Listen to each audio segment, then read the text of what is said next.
Okay, so I've been kind of going over some biblical texts over the sons of God because kind of I just kind of got ambushed by someone that I kind of assumed knew the Bible and wasn't into false doctrine and false theology.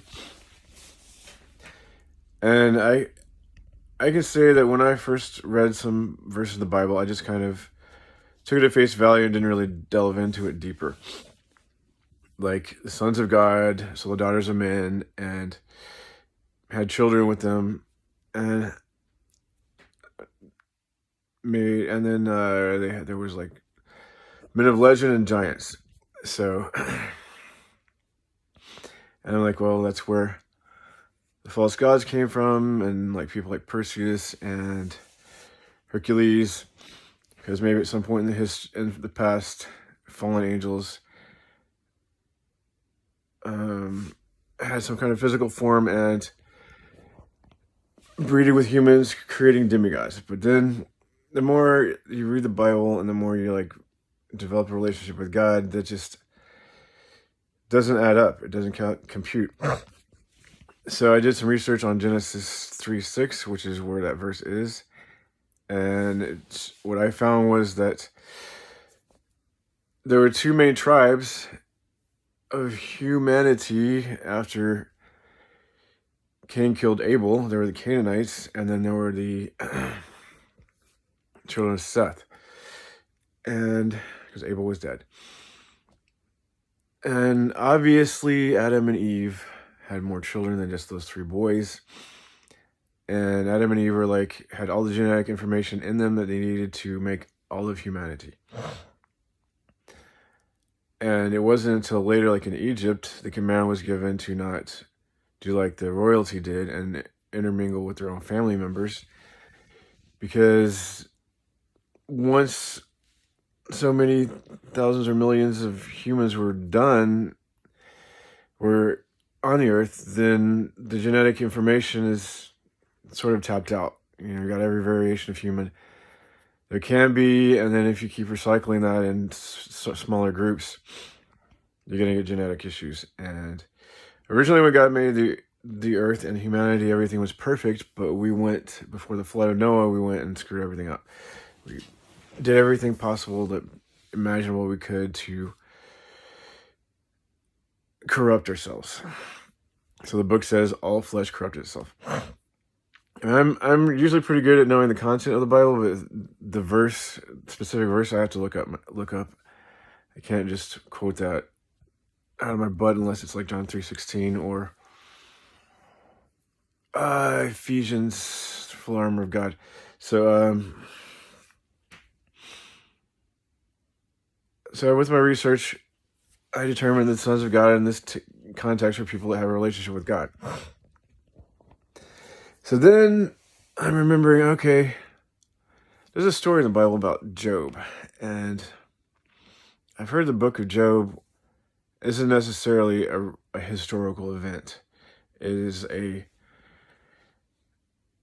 a work of fiction based on someone, and over the times it was added to. So it's like Job was like one of the main dudes in the Bible everyone knows, like the patience of Job. And I was like, you don't really question that he existed and it happened like that. But then in the first chapter of Job, verse 1:6 of Job, and I like to see this video, I like to see it in my head, like all the angels are coming from the earth, and they're like on an elevator going up to the throne room of God. And like Gabriel and Michael are sitting there in the same elevator with Lucifer or Satan.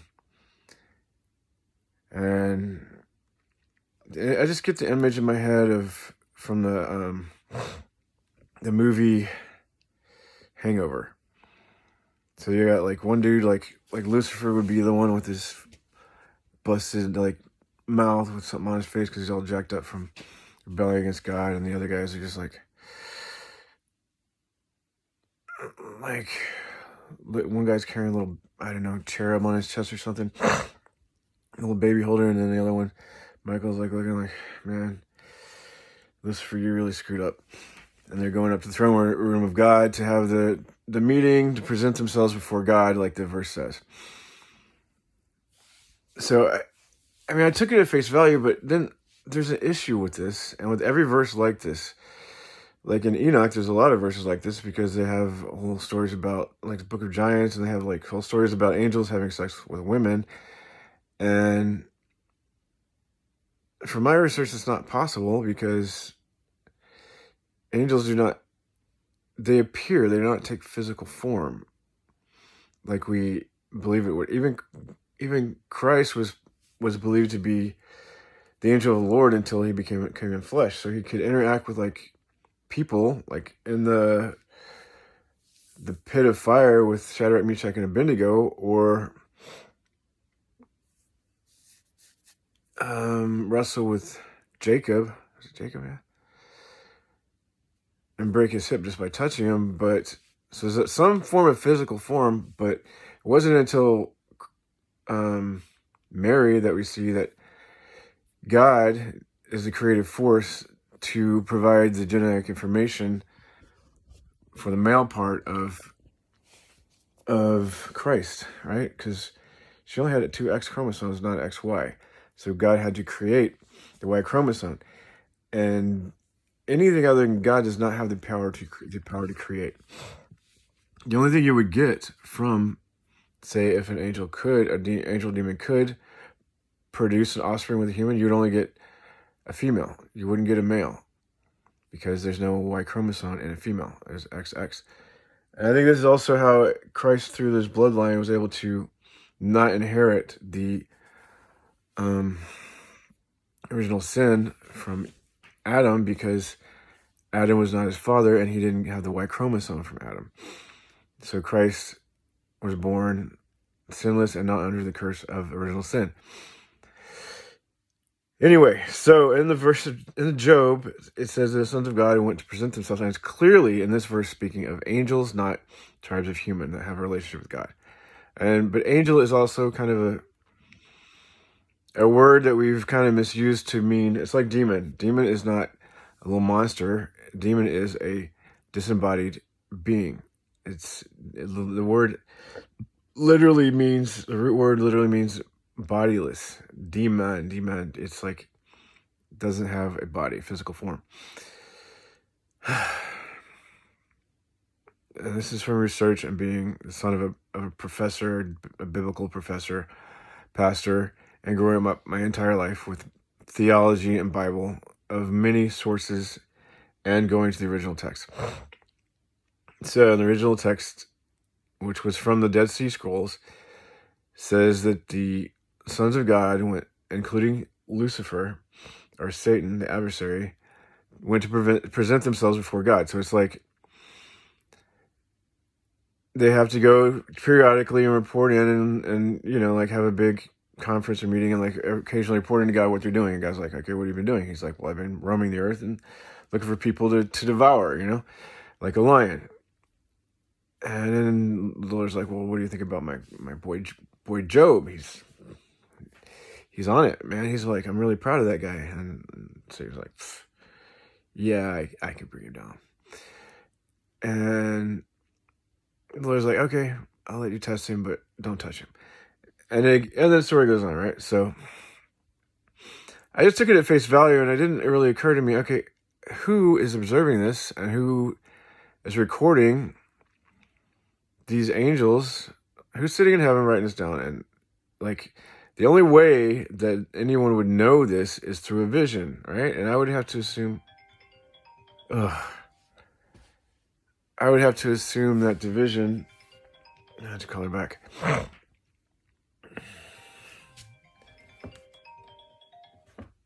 I'm going to have to assume that the vision would have been from Job or whoever wrote the book of Job. And I did some research on that to find out who wrote the book of Job, and there is not a conclusive answer.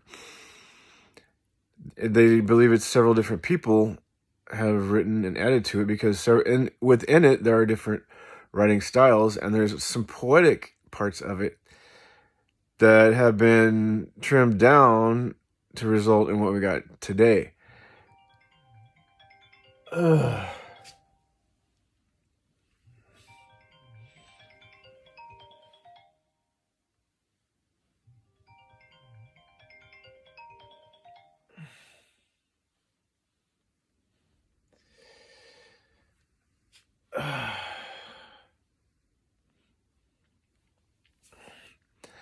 So, yeah.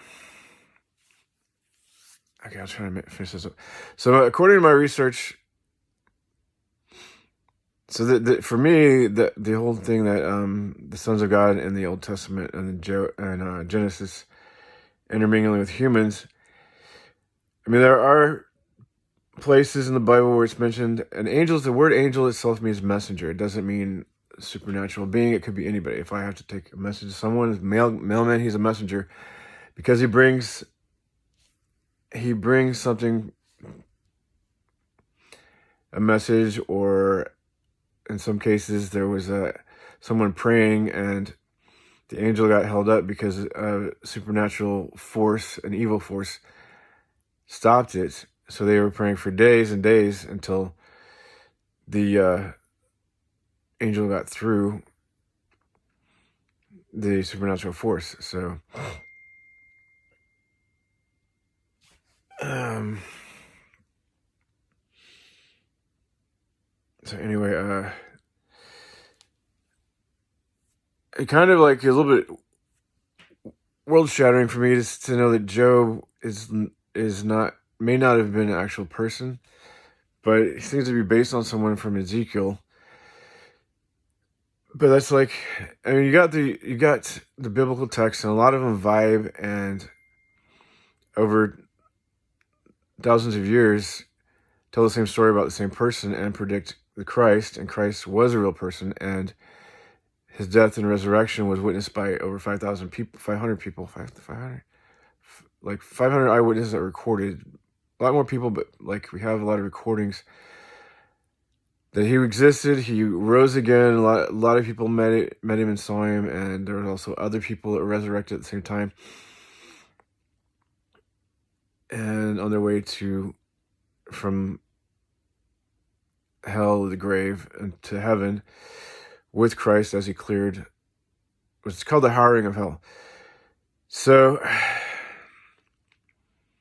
just kind of been studying this because I got in a weird argument with someone that thinks the Nephilim are demigods and appear to people today as UFOs. Apparently, there have been some confirmed sightings of little green men or elf people. So that's most likely demonic entities, not UFOs. And the Bible doesn't say anything about extraterrestrials and if they would have a Christ or how other worlds would have been if there are other worlds. I tend to think there is no other supernatural, other planet, other life in the universe because, I mean, statistically, yeah, there could be, but I don't think God made the universe, this universe, physical realm, to exist forever. He made it to help us to forge us supernaturally. And it's like the angels, they can always fail. It's another reason why angels and humans would not procreate, is because you got a being that cannot be redeemed because he's not falling under original sin. He's somehow outside of it. If he's fallen angel, then he's unable to be redeemed, because angels, once they fall, they can never be redeemed. They're forever fallen because they are created in the presence of God. But a human is not created in the presence of God, therefore we can fall and have since Adam sinned and was responsible for all of us, we all are under his, like, he crashed the ship that we're all on, and we all need to be rescued by Christ. It's unfortunate, but that's the way it is. But the advantage is that we become perfect forever once we take Christ as our Savior, and after we die and are resurrected. So Sons of God is mentioning divine beings, but it is not always an angelic being. It is more often than not a person has a relationship with God. But the context, like the books that mention, if the angel doesn't appear to a human on earth, if it goes to where there's some kind of conference in heaven, or an angel being intercepted by a demonic spirit, that has to be in a vision or related by an angel or something like that, because humans didn't witness it to record it. So if a human didn't witness to record it, and it wasn't in a vision, I tend to believe that is some form of fiction. Even in the book of Job, which is in our Bibles that have been approved by, what is it, what is it called? The conference of, I forget what it's called. But anyway, there's some conference that got together and took out the Apocrypha. Because like in some Bibles, there's like 90 books. And they don't all vibe with the Holy Spirit of God. That's just a fact. And it doesn't mean they're not great works and there's not something to learn from them, like to be inspired or to see God's work or to appreciate his story, you know, that hopefully has a moral. I think the book of Enoch doesn't really glorify God. It's just kind of, people had like really old writings and they think that somehow, like the book of Enoch just talks about secrets and mysteries, and the Bible, God is, the whole point of Christ is to reveal how we can have a relationship with God and, you know the truth, and the truth set us free, not like deal with mysterious angelic beings. That tends to be more heading towards demonic entities and demon possession. Anyway, so just making another little video out there. If nothing else, this be to educate my kid when he's old enough. But if anybody happens to see my little videos here on this channel, then I hope you got something from it.